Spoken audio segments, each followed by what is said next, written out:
Fala galera que assiste o meu canal, seja bem-vindo aqui. É o canal de Gabriel Dorgas e Miguel e Márcio Dorgas. Ele tá aqui. E aqui tá mais dois amigos. Rapaz, beleza? Aí galera, Manda um salve. salve aí pra galera aí. Salve. Salve. É meus amigos aqui na casa do momento. Os cabos aqui estão assistindo Chaves. Salve no like aí, deixa seu like aí, bem massa aí, aquele like legal. Muito louco. Deixa aí. Agora nós vamos fazer um vídeo aqui de zoeira. Uma zoeira muito louca. A zoeira mais louca do mundo. O que é agora? Vamos pensar. Não. Os cabos aqui estão assistindo a Chaves. Quando nós pensar, a gente volta. Voltamos aqui. Nós vamos fazer uma trollagem. Fala baixo. Uma trollagem com muito louca com um amigo nosso. Com um amigo nosso. Vamos fazer comer uma pimenta. Pimenta. Chega aí, Thales.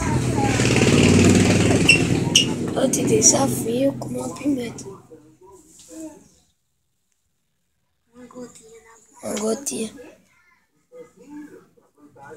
Vai cumprir o desafio ou não? Se não cumprir, vai ser uma bichinha. E você também. Comer um golinho de pimenta. Todos os dois. Cada um uma gota, galera. Só uma gota. Pode Uma beber gotinha. água, pode comer. Pode beber água, pode fazer o que quiser. Uma gotinha, vai lá pegar pimenta. Ele vai pegar pimenta agora, galera.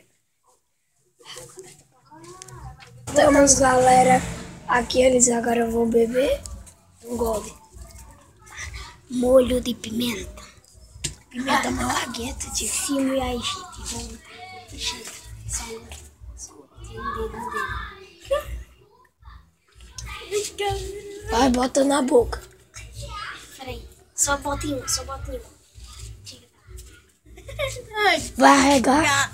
Ô galera, se eu perder, eu coloco o gelo, sabe aonde? Botar sem dois. No sovaco. Só tirar. Vai. Só vai um. Eu também, ó. Gente, eu aqui, ó. Luiz Miguel, vou botar também. Ó, peraí, agora é minha vez. Fica olhando aí como é que você acaba o mar. Ei, galera, Ferrou, Otávio. Agora é a vez de Thales. galera, não ardeu em mim não, hein? Vai, bora botar uma gota. Não, já tá dentro. Galera, esse foi o vídeo de hoje. Desafio cumprido, Gabriel, Miguel e Thales. Ei, E deixa aquele joinha. Deixa aquele joinha, like, sim, tá ligado? galera, não se esqueça de deixar seu like pra ajudar o canal Márcio Dorgas e Gabriel Dorgas. O canal é muito louco. Valeu, pessoal. Agora deixa eu editar. Gente, deixa aquele joinha. Obrigadão.